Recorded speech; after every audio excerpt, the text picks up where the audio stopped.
Hi everyone, and welcome to, well, it's not another episode, but yeah, whatever. So welcome to another episode of Rethinking Personal Branding. Today, I am really excited to introduce our guest. We dragged him here. I'm going to tell everybody.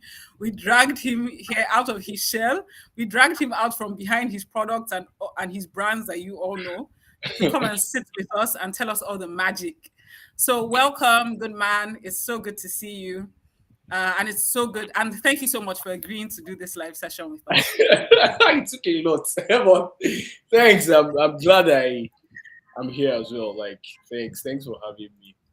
You're welcome. I'm literally going to add it to my portfolio. I'm literally going to add it to my portfolio that I That have one, the ability to drag introverted people and people who like being behind no. the scenes to sessions. And then I'm going to put your name there as a reference. Hey, I'm going to put your name there as a it takes reference. well. But anyway, thank you I'm so glad much. I'm able to come out of that shell as well. It's always very difficult for me to come back. Awesome, awesome. Yeah, No worries. It's difficult for all of us. It's difficult for me too I sometimes. don't agree. But anyway, you don't agree. You can't even pretend. Anyway, let's get right into it. So to give a bit of background just before we get started, we've been running these sessions for about 3 weeks now, and what it's really about is that we're launching this fabulous course about um, that's focused on personal branding, but it's personal branding with a difference. Just like when I was talking to you about it, a lot of people, when they hear personal branding, they're like, nope, not about that rubbish. I'm not about that. I'm not interested. And I get it because a lot of times what has been pushed is, it's all about you, me, do these photo shoots, look this way, tell everybody about how you shook the president yesterday and how you were sitting with the governor. They will now do all those pictures with left to right. Yeah. I get it, but that's why I really have created this course to help people rethink what this means, because I find that there's so many people who can deliver value, people who are doing amazing work in tech, in who run NGOs, who are accountants, who are designers, but they're behind the scenes because they don't want to get muddled up with what now looks like boasting. But in reality, these people are actually doing really good work. So the whole idea of the course is, first of all, to help people tell their stories in a way that's authentic, that focuses on their values, and that has like genuine content that's impactful to others. So it's not just about you, it's about the other people who can benefit from the work that you do, the skills that you have, the experience you have, and just really getting people to rethink this personal branding. So if you're joining us on LinkedIn or YouTube, you'll see the link to the session, to the wait list, to sign up for the wait list in the comment section. So you get that there, and you can join. You can also join our Telegram group, where we have all sorts of conversations. We ran a poll today, Goodman, and people said, no, it was yesterday actually. We're telling people that should you let your work speak for yourself. So what do you think is important in personal branding? Should you let your work speak for yourself? Should you just wait and hope for a miracle? Or should you tell people about your work? Guess what the bulk of the people said. Guess now. Probably. I don't know.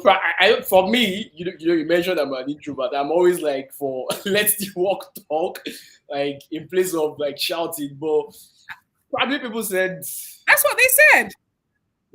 okay. So there are a That's lot what of they us. said. So There are a lot when of I us look in that category. exactly, and there are a lot of you in the world. The minute I looked at it, I'm like, yes, you people need to come for today's session, and you need the course, all of you. Anyway, enough about us. Now we want to hear about you. So can you give us just a brief background about yourself, your companies, and maybe like how you got into the industry and decided to start doing this work, the He work said that you do. companies, and it sounded like it was a Dangote something. Yeah. Maybe, On the amen. way, on the way, on the way. We're It's on the way. aspirational. Yeah, interesting. So, I have a background in agronomy, but I've never done anything related to agronomy. Probably the closest thing, I feel bad saying this, the closest thing to agronomy that I've done since I left school is probably my house plants, and I suck at it too. So, some of them have That's died. very So right now, I've settled for like that snake plants, that one that doesn't need a lot of watering. So that's the the closest thing to best. I have one somewhere on my you have bookshelf. one. It's Okay. the So best. that's the closest thing to agronomy that I've done. I've always been intrigued by by design. And when I say design, it's typically how how things come together and how they function. Like it's something that has always intrigued me for a very long time. So straight out of school, or even before I left school, uh, immediately after secondary school, I went to this computer school. Then there was this thing popular about desktop publishing and Mm-hmm. learning Yeah. no computer thing. Then and what I went for was basically to learn how to repair computers. But on getting there, I kind of got interested in colors. There was this other guy that was doing desktop publishing then, Sam. Yeah, his name is Sam, and I was doing engineering. So when they give them assignments or tasks to do, it would come to me like Yeah. uh, for insights and all of that. And I'll give him say, okay, try this color, try this font. And I started getting interested in design like that. And I'll teach him engineering. I Mm. started playing around, and that was all I kicked off the whole design journey. Um, Gradually I started like doing little stuff. I was part of like a youth organization in my area. Started designing flyers, designing, and it felt really good. I do something on my computer, and in 2 days time I'm seeing it on the billboard, like the notice board, like everybody's looking at it. And you just kind of feel I started feeling that kind of fulfillment, like I did that stuff. People it was still rubbish back then. I mean, when I look at some of those old files, I'm like, man, you did Yeah. this. But yeah, that kicked off the design journey. Um, then I left design for a while, for a short Okay. while. I mean, I went into web design, coding in particular. So I started designing websites and all of that. Um, while designing websites, clients would also ask that they wanted logos, they wanted this, they wanted that. So I left coding again and now focused on design. And the area of design where I focus on more is brand design. That's like creating an identity for Yeah. businesses. I kind of enjoy it a lot, but there was this particular project I did. I think that was in 2013 for Mm-hmm. a fashion brand.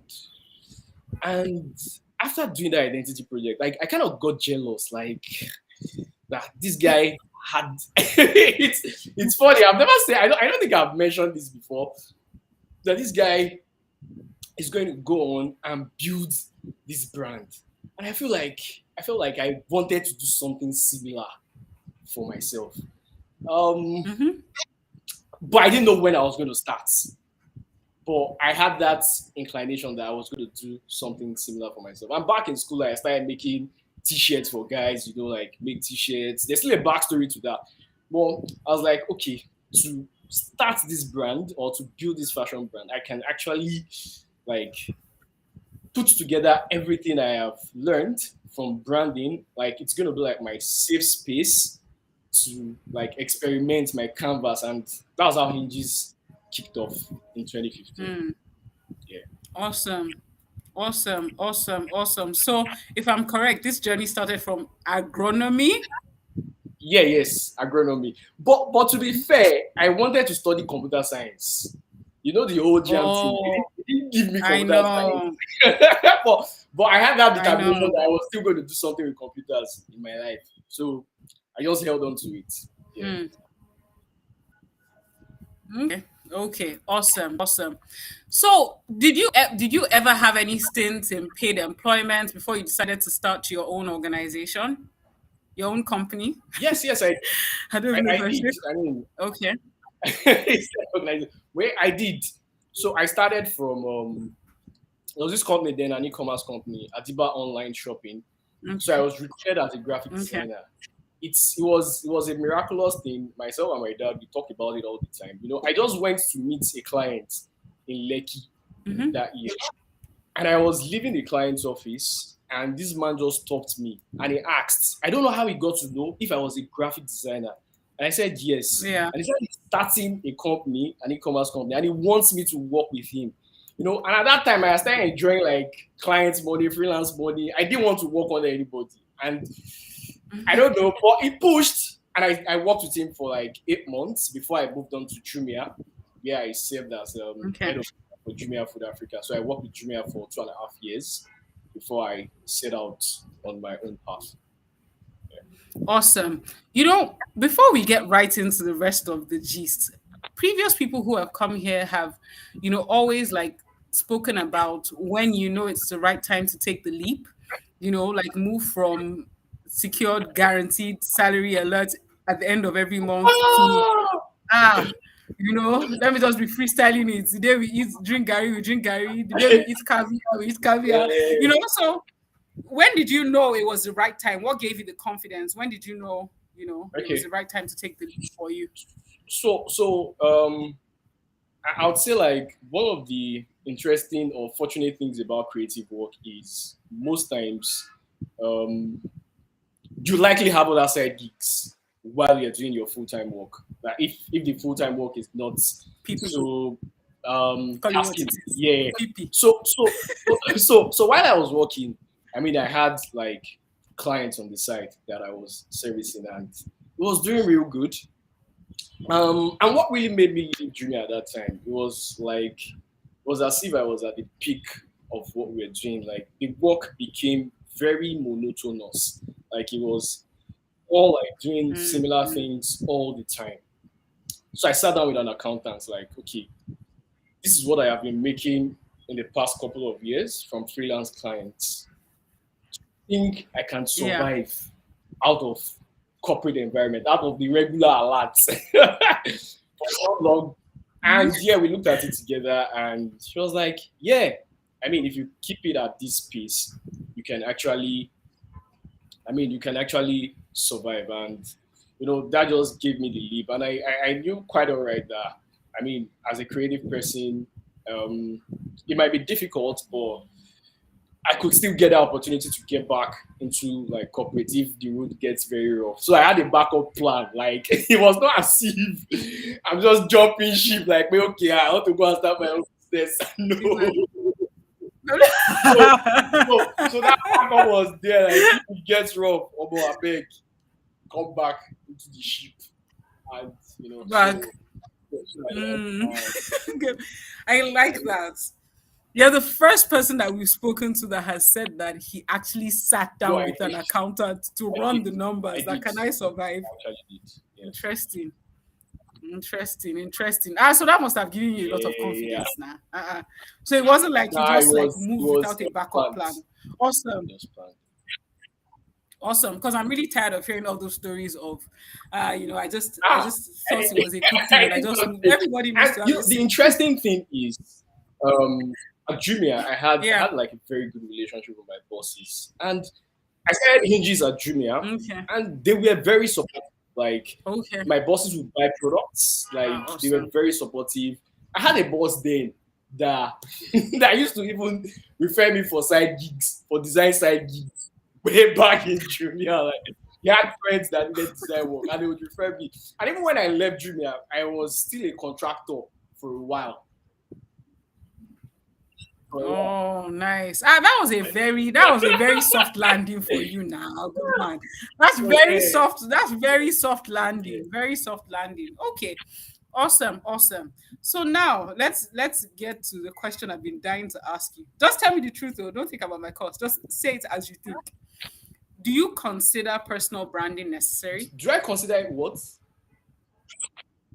Necessary. Yeah, to be very honest, I don't like that term. Personal branding. It irks me a lot, like, Okay. because when I see people online, like especially on Twitter, like trying so hard to create a particular image, like thought leader kind of thing, and I feel like just be yourself. So it kind of irks me. But I was listening to a podcast yesterday, Morgan Housel, and he said whether you like it or not, if you're intentional about it or you're not intentional about it, you're still creating a brand. So why not? I was going to say why that not? you beat me to it. Why not own the narrative with your chest? But there are a lot of people that I feel like they're doing too much. We kind of, like you mentioned at the beginning of this call, like people will go for photo shoots, like they want to look a particular way. And so that part of it, I don't like. I know. I agree with you. It's actually, I think the problem with it is when it Fake, becomes fake. exactly. Uh, when it becomes fake. And I think that that's the drive people usually have. So I was having a conversation with someone who was telling me that, oh, Dara, I just want to be a thought leader. I just want to be a thought leader. So I'm like, okay, come on. So, I was like, okay, that's fine. Let's have a session. Let's start off with a session. And we start with the session, and I'm like, trying to figure out why you do the work you do. I'm trying to figure out what your values are. I'm trying to figure out what your experience is. I can't see anything you've done, but you want to be a thought leader. So a thought leader in what? Based on what? And it's like, Dad, just make me a thought leader. And I'm like, I'm not a magician. I Maybe can't do ChatGPT that. can- It has to be based on just based on who you are. So I think that the struggle that a lot of the problem with it is like the over packaging. So for example, and the trying to be who you're not. Like, for example, and there are a lot of disadvantages Okay. to this, of course. So a recruiter was on board last week, and she was telling us that she's like a HR consultant. She is a HR consultant. And she was saying that one of the worst things that can happen to you is you've overpackaged so much, and then you get into the organization and they're the complete opposite of what you sold to us. She was like, she has had so many nightmares like that, and her clients are screaming like, this person was the best thing after slides. But she was like, yeah, I thought so, you thought so too. And then the person comes on board and it's like a month, 2 months, a quarter, Same you results. can't Yeah. deliver, no result. So I think that the problem is people all usually start from the end, right? They always start from, so it's like, when you're trying to do a marketing campaign and people always rush to execution. So they're always rushing to, they'll come and meet you and they'll say, Dara, I just want to be on billboards. Yeah. Or Dara, I Yeah, just want I to get be that. on radio. But before you get there, Oh, what is yeah. your product? What benefit is it to the Exactly. consumer? Does the consumer Yeah. even need it? So it's the same thing with personal branding. People just start out with, I am this, and they tell you all the things that that's aspirational to them. So I'm a thought leader in design. you know, I'm the one who has created 1 million different trademarks. But in reality, when we look at Yeah. your portfolio, it's empty. So people are so caught up starting with the execution or the end product that they don't The work, bother doing exactly. the work. But like the person who you listened to on the podcast yesterday said is, I think one of the greatest disadvantages of not doing personal branding at all is, all those scenarios where people just come up with all sorts Yeah. of stuff about you that's Not true. absolutely Yeah. not true. Yeah.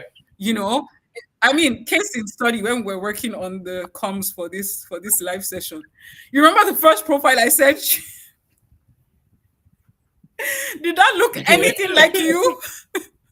And I said to did you look anything? So I think that's a Yeah. disadvantage. And sometimes it Yeah. gets worse. People begin to predict stuff that, oh, maybe he operates, maybe when he wanted to create Hingees, he just sat down in a dark room, and from there, that's where all these Yeah. ideas. Yeah. Well, Yeah. that's not Absolutely. really you. So I think that whether or not we're deliberate or intentional about it, The this narratives, yeah, this would brand be will out there. already Yeah. be formed. So it's better to make it. So that's why, exactly, that's why it's upon us to do some deliberate work to actually building a personal brand. But the way we Yeah. do it, it matters. So for example, I'm not an advocate of sharing what goes on within my family. I don't consider it Yeah. to be necessary, whether it's on Yeah. There is LinkedIn, whether that it's too. whatever platform. I don't, so when people say, but it's your personal brand, I'm like, yeah, but your work is also part of your brand. So you can choose Yeah. what you want to share. Share the relevant stuff. If you volunteer Yeah. somewhere, share that. Share the valuable Yeah. part of that. Share the I valuable agree. part of your work.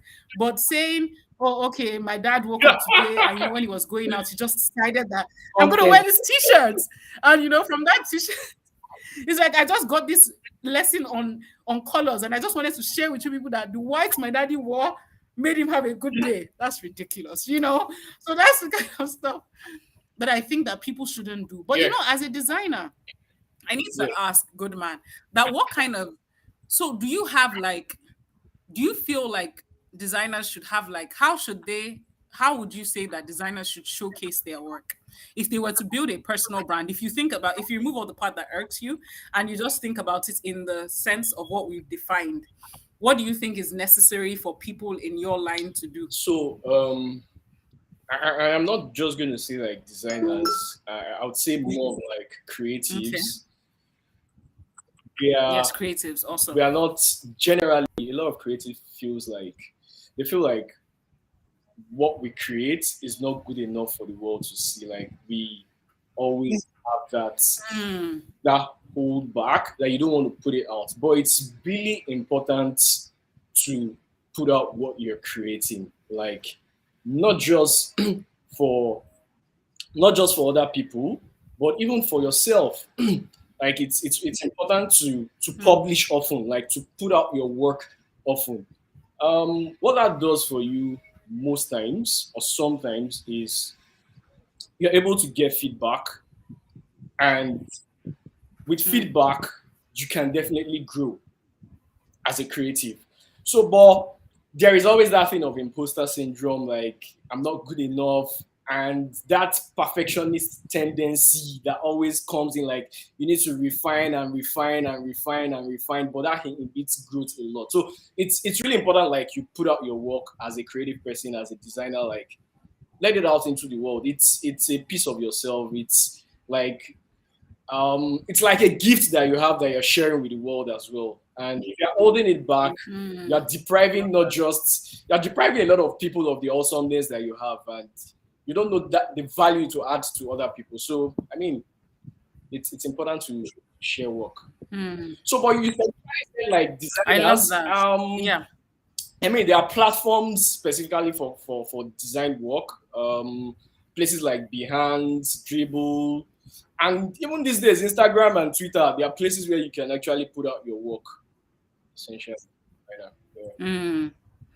I love that you shared that. And now that you shared that, I wanted to ask that, I know that for people who do, because I mean I have managed creatives, still manage them till date, and I think I'm allowed to I shall write, not creative.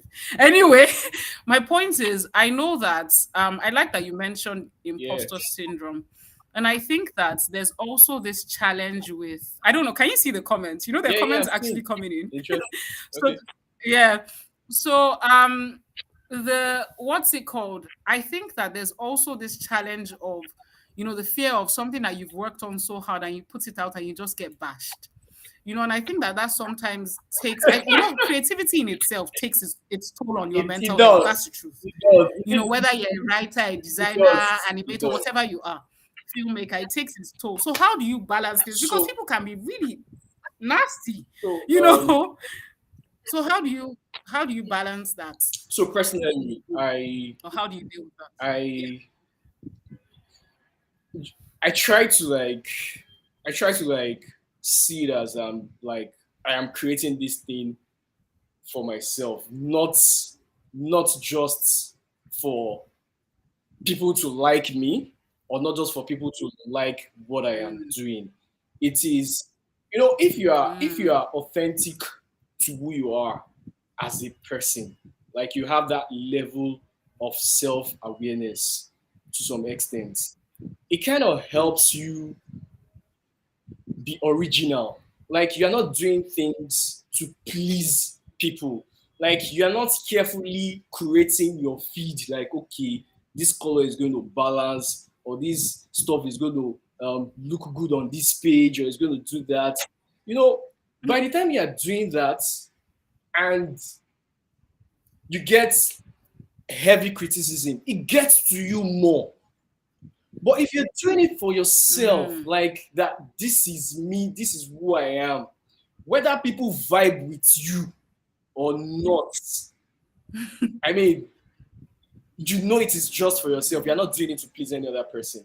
So I think it's mm, important to be very authentic, to have to some level have that level of self-awareness that okay, this is what is true to me. For instance, um, my kind of design as a designer most times it kind of leans towards like simple stuff, like simplicity, like minimal stuff. And minimal doesn't have to be boring. yeah. There was a time I worked on a project, like a very, very colorful project. Although I didn't put it out, and somebody saw it, I was like, the person asked, like, do you do really colorful things like this? I said, yes, I do. This is client work. I have been paid to do this thing. So I Mm, have to deliver according to the yeah. client. But when it comes to me Mm, personally, I enjoy simple things, which kind of reflects in, I mean, across all the things that I do, like the brands and general. Yeah. yeah. Yeah, thanks for sharing that. And I think just to add to it, that's really powerful in terms of I really like the bit where you said, you know, it's important, to be self-aware and authentic. Thank you, Mazida, for these comments. Pretty much what I was going to say. But also, the part about not really doing it for the Yeah. likes, because I think that there's some level of detachment Yes. that must be done Yes. from creativity. If not, it can be It very can be. scarring if you're not able to detach Yes. yourself from the work. You just find a situation. I mean, as someone who has managed a lot of creatives, a lot, both in entertainment, in Mm. advertising, in whatever, a lot of creatives. I would have someone who would say, oh, I had an entertainer way back who would not climb the stage because he didn't want people to treat him in a certain way. And I'm like, sometimes we'll pamper him and go, okay, yeah, okay, let's just get him this, do what we have to do to make him happy. On some occasions, I'm like, oh, Benny, these people wrote us a check. Will you get up there? Yeah. These people wrote us a check. Will you get up there and go and sing the song or whatever it is that you have to do? You know? But on a more serious note, though, I find that it's important that we especially I really like that you mentioned when the client pays Yeah. you to do a job, because I think that sometimes creatives struggle with there's art and there's Yeah. like a They're very service. You different. see what I mean? So you can have it in your house and think it looks Yeah. pretty, it looks good, but that thing will It won't not deliver. Yeah, deliver it to won't. the consumer. Yeah, it won't. It won't sell. It's like, for example, when my fellow advertising people, that year they'll be crying about creatives. They're like, this ad is so dead, it's just music and dance. I'm like, in the Nigerian market, in my opinion, Half yourself. I don't think we can even. I said, how many very complicated adverts have we done? Even when we do testing, God, the people in the testing, they don't understand it. It's not to say I that we understand. are I understand. I stupid. get That's you. not my point. Yeah, it's just that the kind of we're very comic in nature. Just look at the comedians. Look at how all of them are blown. Even the ones Yeah. who are not really big. Look at them on social media. Look Yeah. at them on Instagram. I think it's the kind of people. Even if you go to the history of Africans, there's a lot of music. There's a lot of dance. There's a lot of Yeah. Yeah. Yeah. comedy. There's a lot of bright colors, shining. It's like how somebody will pay like hundreds of thousands to buy a Ashwebi. Tell that person to bring that same money to do a course for personal development. They won't do it because I entertainment is part of understand. their life. Yeah. They find it to be in the hierarchy of needs for Yeah. us. It's more important, you know, than. So I think that level of Yeah. detachment from work is really really important so that every slam doesn't get to you. However, I want to I want to really have a conversation on how you've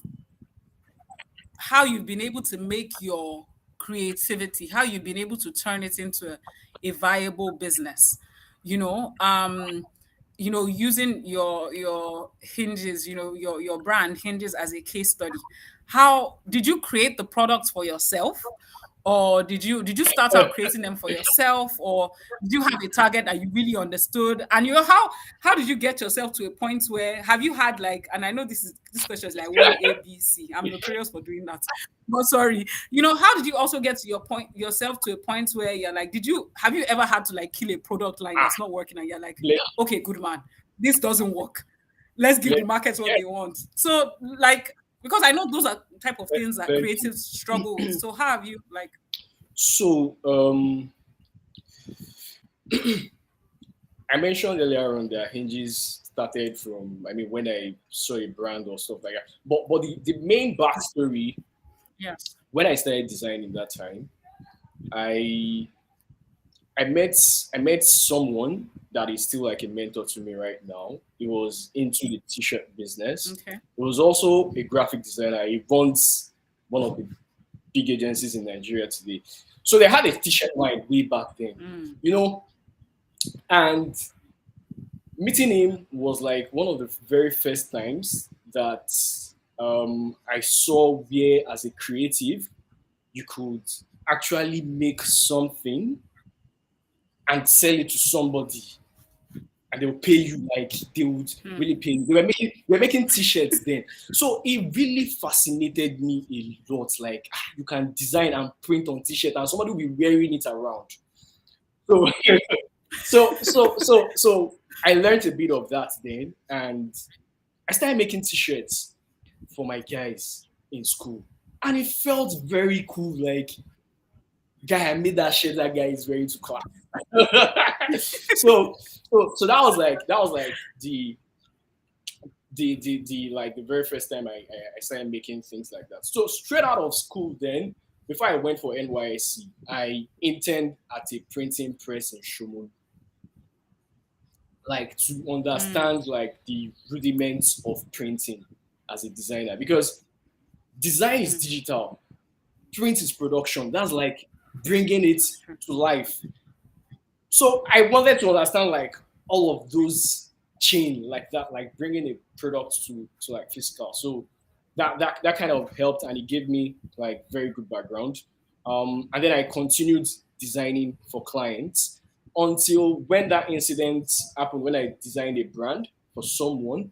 And I wanted to have like a canvas of my own where I can actually do my own thing.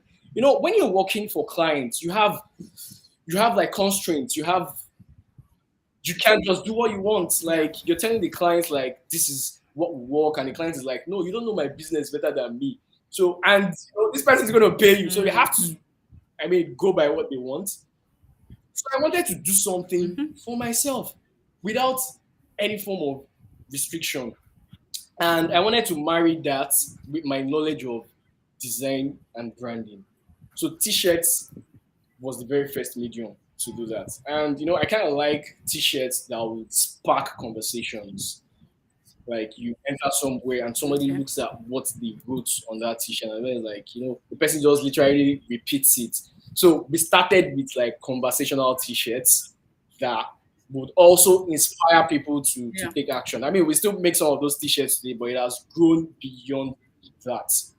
So yeah, from t-shirts started really, really small, and I felt like I could build like a cult following around this, um I kind of like Apple, Nike, and Coca-Cola. Those are the brands that fascinate me a lot as a brand designer, because I mean, look at Apple. Before they launch anything, people are queuing, people are waiting. So I wanted to like create something that would also evoke that kind of thing. So you know, and I saw that, I mean, beyond t-shirts, this could actually grow to become a lifestyle brand. And gradually we started Yeah. introducing products that kind of revolves around the lifestyle of our target audience.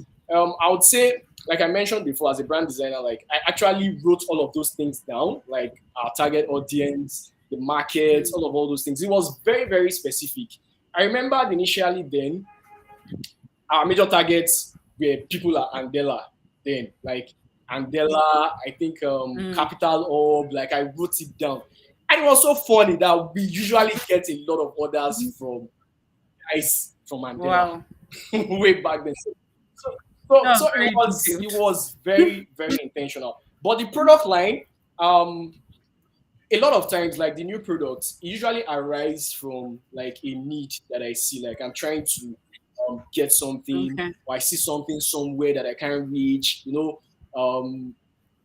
want to buy something, all these like the issue with the dollar card and all of that. And I'm like, okay, yes, we can actually make some of these things. Like, let me see if I can make one for myself, things like that. The product line Yeah. began to evolve.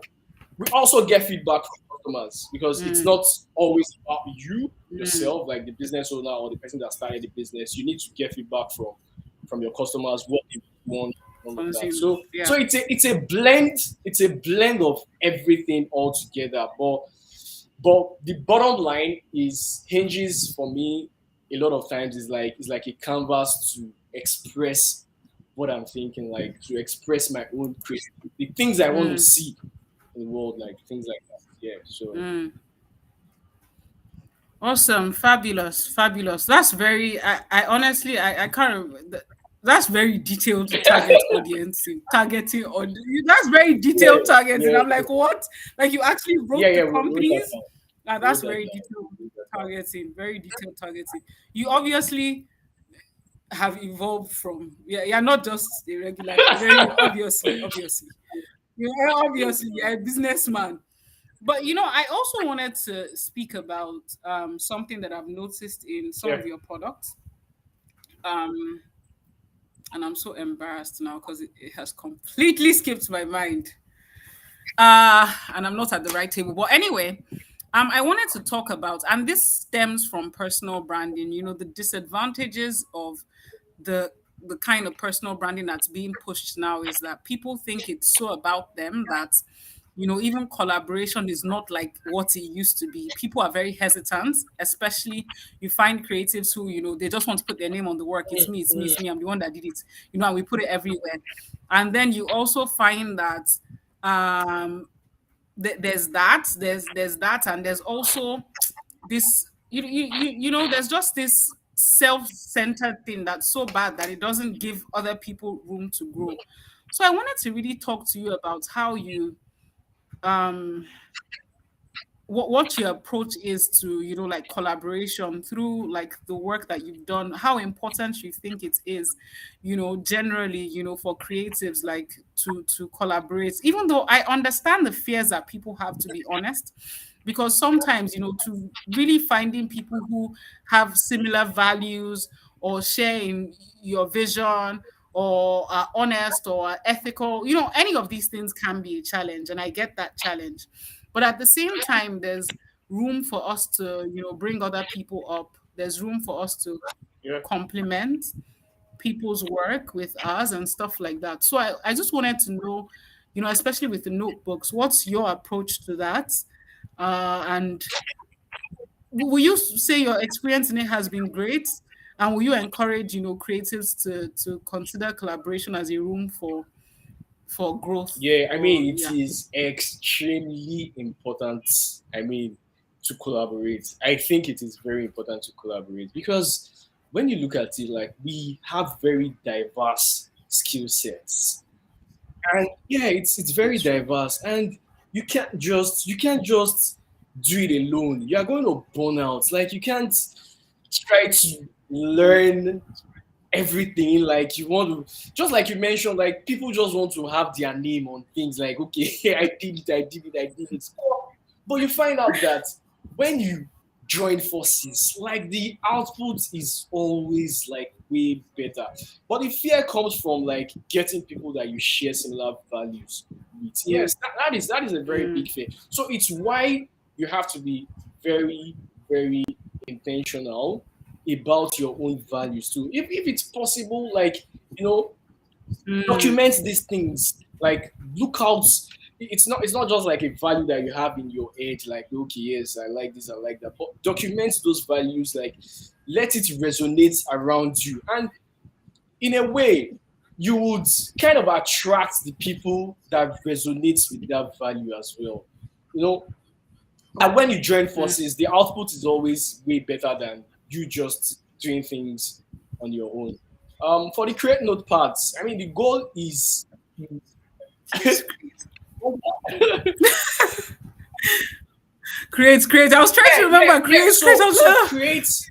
I was sharing with somebody recently, like a lot of people want to put their ideas into the world. Like we have ideas, we have things we want to do, and mm, sometimes we have that fear to put out that idea. So create for by Hinges is like it's like a campaign on its own to encourage people to put out their ideas. So that is why we are even collaborating with people who are mostly like creators, like mm, artists and all of that, like to create that product, yeah. like to bring out, to let out their ideas. And it's been amazing for all the creators that we've collaborated.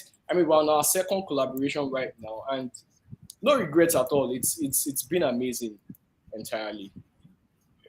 Mm. I really love that. For me, I mean, I already love the work that you do, like your different brands, but I particularly like the Create project because I think that there's so many, artists, just like you said, who want to get their work out there. And, for artists, especially when they're like painters or things like that, it can be a very, very Exactly. difficult market.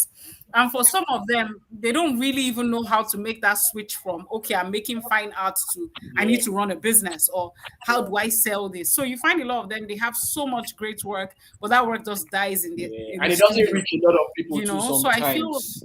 So it's like a win-win. exactly. Like, I mean, your work is getting to a lot of people. We're also like, growing together, like building community, making the community bigger Yeah, together. So yeah, yeah, that makes sense. That makes sense. Okay, will AI take our jobs? So do you think that AI will take the jobs of designers?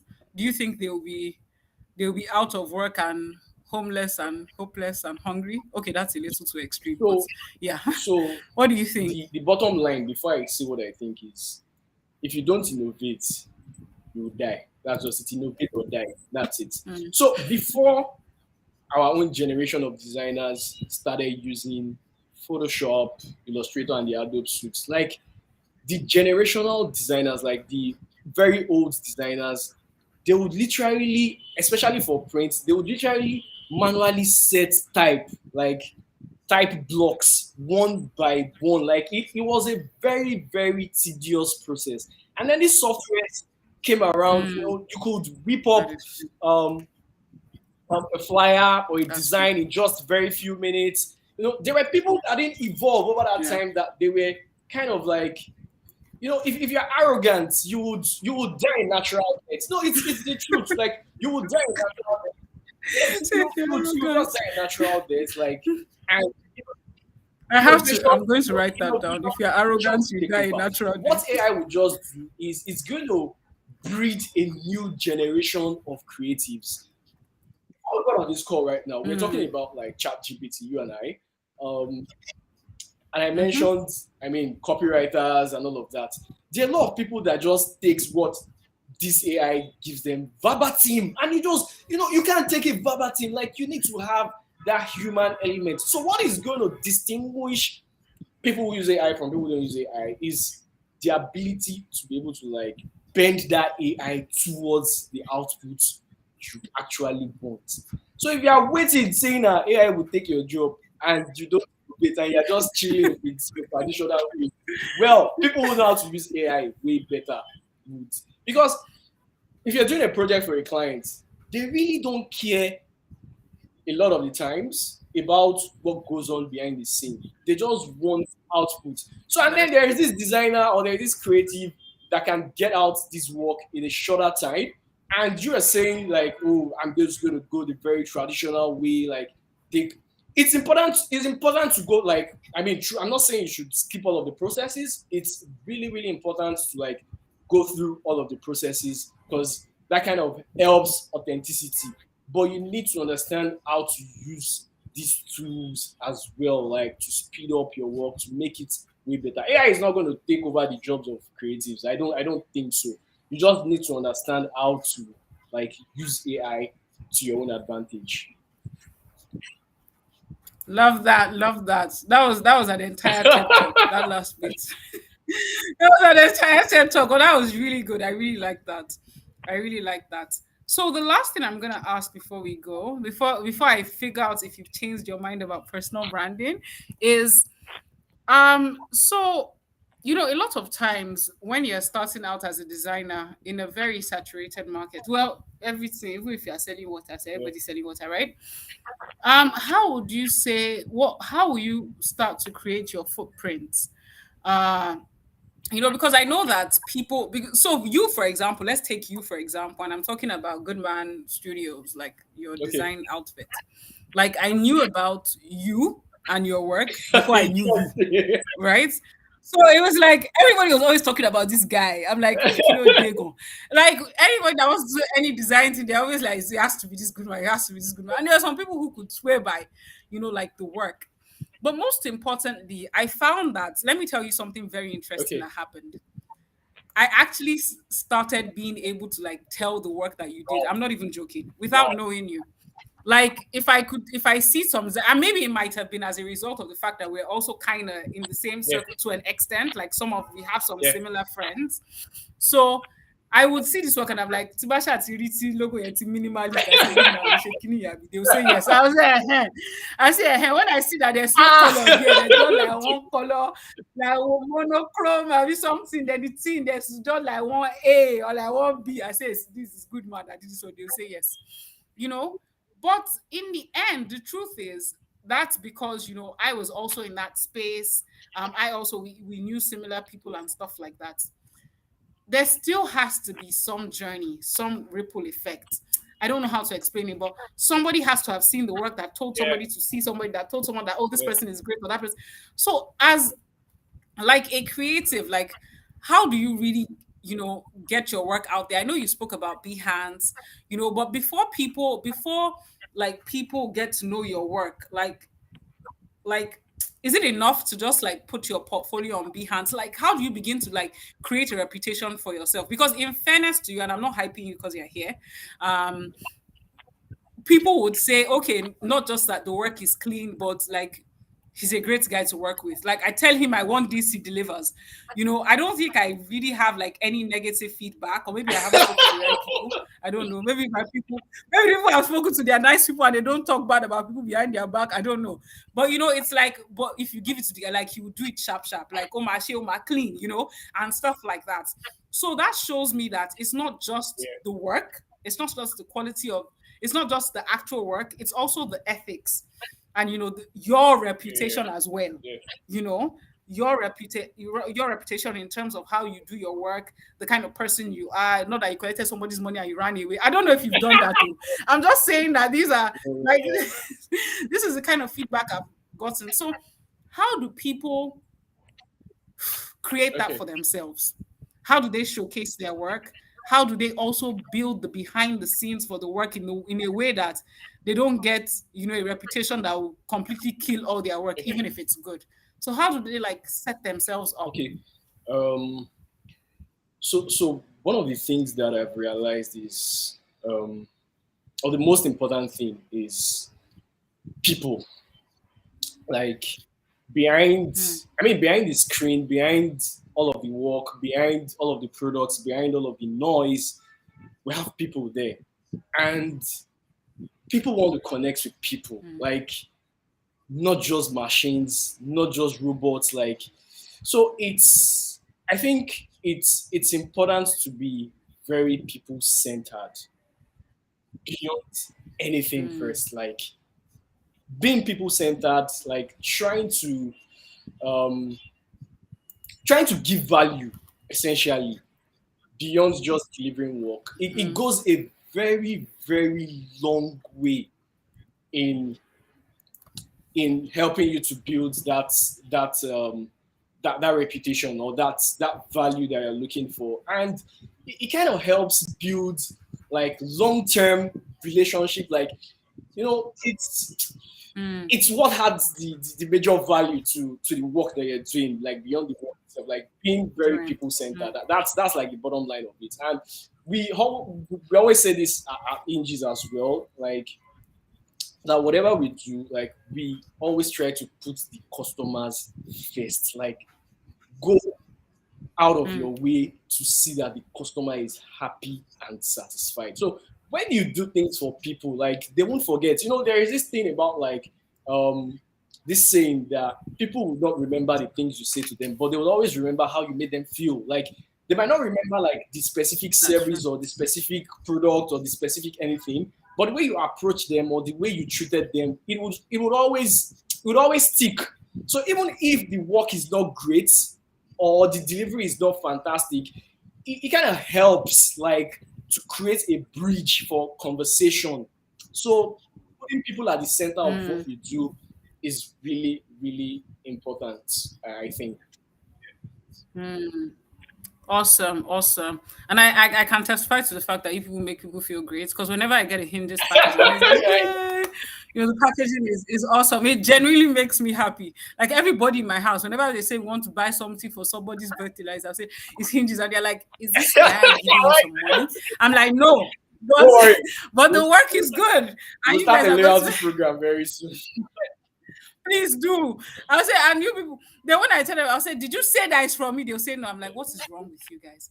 You have to say. Yeah. But anyway, so yeah. I agree with that. So Goodman, you shared so much really great advice, I would say, with Yeah. us today. We've learned a lot from your insights, a lot. And I just have to put it out there. I actually stole something from you. So Goodman and I actually had a podcast that never made it because somebody didn't edit it. We won't say the person that didn't edit it, but the point is, someone didn't edit the podcast and it never made it to the world. Now, I remember something that you shared on that podcast that I took very seriously. So when you were talking about branding and all those things, you also spoke about how you write all your Oh, processes, that you write every single thing down. You guys have it documented. And I was like, this is smart. And what I decided to do is from that day, I mean, I would usually document to an extent, but I don't feel like I was as intentional, like step one, step two, like do this, like you said that, you just have other people come into your organization and they can just take it up because you guys have yeah. like a proper guide, and stuff like that. And I took that tip from you and I implemented it. And oh my God, in one of my organizations in about this was about 2-3 months ago. Like one of my staff was leaving, somebody was Yeah. transitioning, somebody was writing exams. We just had Yeah. a headache. And I just remember that one of the things I kept telling them after what I had Yeah. listened to with you, Yeah. the conversation we had was we will write everything. So it was so crazy that even down to an instant, I'm like, if you want to launch a campaign, this is the first thing that we do. Then from that, Yeah. this is what we do. If you want to do something on Canva, you pick a shape. I'm not joking. Like if you want to set up something on Paystack, you do this. And when those people left and we had like volunteers, literally volunteers that just filled in, I just Yeah. sent them the Absolutely. processes. I just sent them, this is our process on Canva. Yeah. Like we had all the folders. We sent them the process on Excel and they just looked at it. And we had one person that, my God, like she was operating like she had worked with Interesting. us I like that. all her life. And she's a volunteer. She's a volunteer, not a paid resource. And I was like, yes, this is good, Um, man. May Allah bless you. So, I really, really learned that from you. I took that from you and I really implemented it yeah. and I took it seriously. So I feel like you need to do okay, no, you don't need to do a lot more talking. But I just feel like, every time you share, you like share like really, really, really good insights. For someone who doesn't like talking or doesn't like live sessions, you actually do a good job Thank at you. them. So well done. Um, just to wrap up, everyone, we really have been discussing about rethinking personal branding when your products do the talking. And Goodman has shared so much with us. He has shared with us, how you should be people centered, how you should be customer focused. I really like how he also shared his journey about speaking to the accountant as well, and really making sure that before you take that leap, everything is in place. I like the aspect of collaboration in Yeah. your Absolutely. business as well, wanting to give others a chance and a part to express themselves. You shared, in fact, my mind is already saying, telling the team in my head that, oh yeah, get that quote for me, get that cut out for me, oh yeah, promote. So this for me really shows that we can do personal Yeah. branding differently. And as I said at the beginning, we have a course for this. One of your greatest fans, Zuleika, is here. I have to give her a shout out because if I don't, she can come and beat me in my DM. But anyway, you know, it's we I just lost my train of thought. Anyway, I was saying that we have a Okay. course that we're launching. Um that's focused on personal branding in a different way. People are saying thank you for the great insights. Thank you Thanks everybody as everyone. well for joining. And yeah, thank you. So just the link is in the comment section, so you can click. Not click. I don't know if you'll be able to click it, Sha, depending on where you're watching. If it's LinkedIn or YouTube, you should be able to. So just join the wait list, join our Telegram channel as well, and let's continue the conversation. I think the most important thing to say is that in the end, we have to kind of be deliberate and Yeah. intentional about our branding. It's important that we do that. And I think that if we hear the stories of people like Goodman, for example, we know that if we get into an industry, it's not just me, me, me, me. We should give other people a chance as well. So there are ways to rethink personal branding, and it's something that I will encourage everybody to do. So before we go, I have to ask you, Goodman, do you now believe that personal branding is necessary? Yeah. I believe it. So I believe it's necessary in a particular light, not in the photo shoots kind of Okay. light, but Yes, not in in the the light photo of shoot like light. um putting out your stuff in a way, like owning that narrative, like letting people know what you stand for, like your values, and yeah, in terms of like your Absolutely. values, letting people know what you stand for. So I think that, but not in Absolutely. the Absolutely. nah, in the kind of Yeah, not Cindy. I know. Like people abuse me all the time. They're like, Dara, you have just one picture. And you always like that yellow dress, you put it everywhere. And I'm like, if I change the picture, does it add anything to the work I'm doing? I can't, my clients have not reduced, they've not increased based on the picture. So really, what's the fuss about? In the end, it's for me. When I go and do the photo shoot, everybody say, hey, Dara looks so good, and you give me 1 million likes. But of what benefits is it? So thank you. Thank you, good thanks man. for Thank having you me. for giving us 55 minutes and 20 seconds of your time and for just generally being a good sport. Thank you so much. Everybody, please go on Twitter and Instagram and go and follow Hinges and Dhikr Posters. Somebody has to help me spell Dhikr Posters, but it's easy. It's Dhikr and Posters. And also check out Hinges. They do amazing work. It's both lifestyle brands that do really, really amazing work. Good quality and good value for your money. I can tell you, I'm a happy customer. So yes, thank you everyone for joining, and we look forward to seeing you. There won't be a session next week Thursday, but the week after that. Please make sure you join the wait list and join our Telegram channel. Thank you so much, good man. Have a Yeah, beautiful you too. evening. Take care and Thanks.